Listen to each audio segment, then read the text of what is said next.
I was 17 when this happened, camping with 2 friends at a small clearing in the woods behind my hometown. It wasn't a popular spot, but it was perfect for us.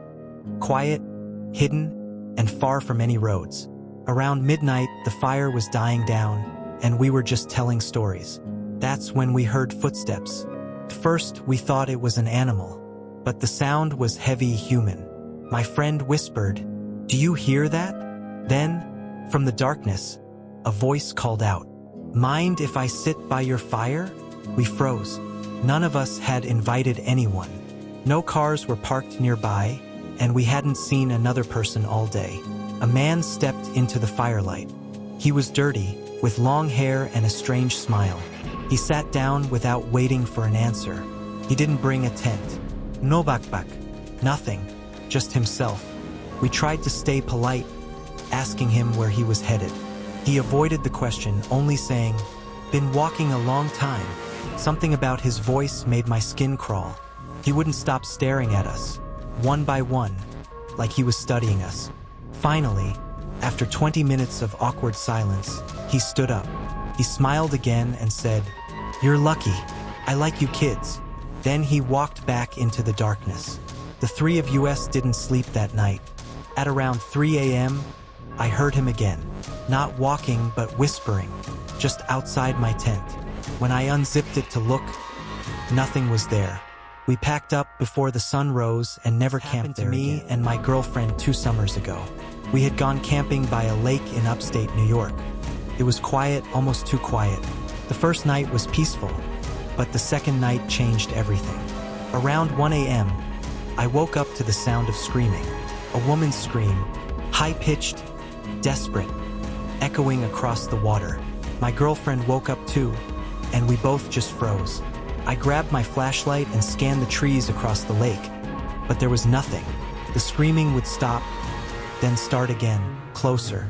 At one point, it sounded like it was right outside our tent. My girlfriend was crying, begging me not to go out. Then, just as suddenly as it started, silence.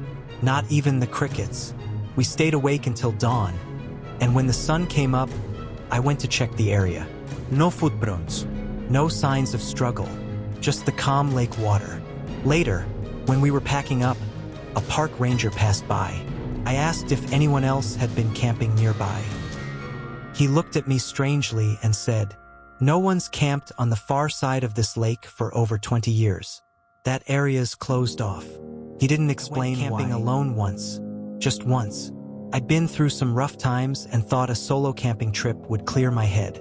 I hiked deep into the woods, set up my tent, and by nightfall I had a small fire going. Around midnight I felt uneasy, like I wasn't alone. You know that prickling sensation on the back of your neck? That's exactly what I felt. I kept telling myself it was nothing, but then I saw him, a figure, standing between the trees. He was just far enough that I couldn't make out his face, but I knew he was watching me. I shouted, "Who's there?" No answer. He didn't move for what felt like an eternity, just stood there. Finally, I grabbed my flashlight and shined it toward him. That's when he stepped back into the shadows, out of sight. I didn't sleep that night. Every sound made me jump. At one point, I swear I heard breathing outside my tent. When I packed up the next morning, I noticed something that chilled me. About 10 feet from my tent, carved into the dirt, were words. "Don't come back."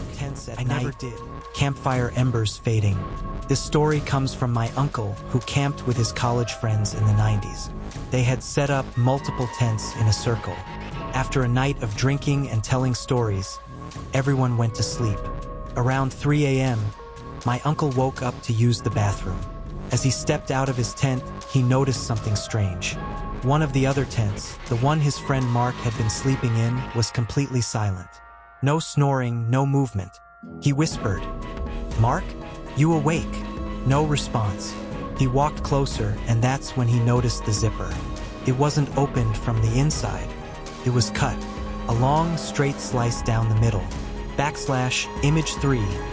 Inside tent. Empty sleeping bag. Light seeping through cut fabric. He slowly peeked inside. The tent was empty. Mark was gone. They searched the woods until sunrise but found no trace of him.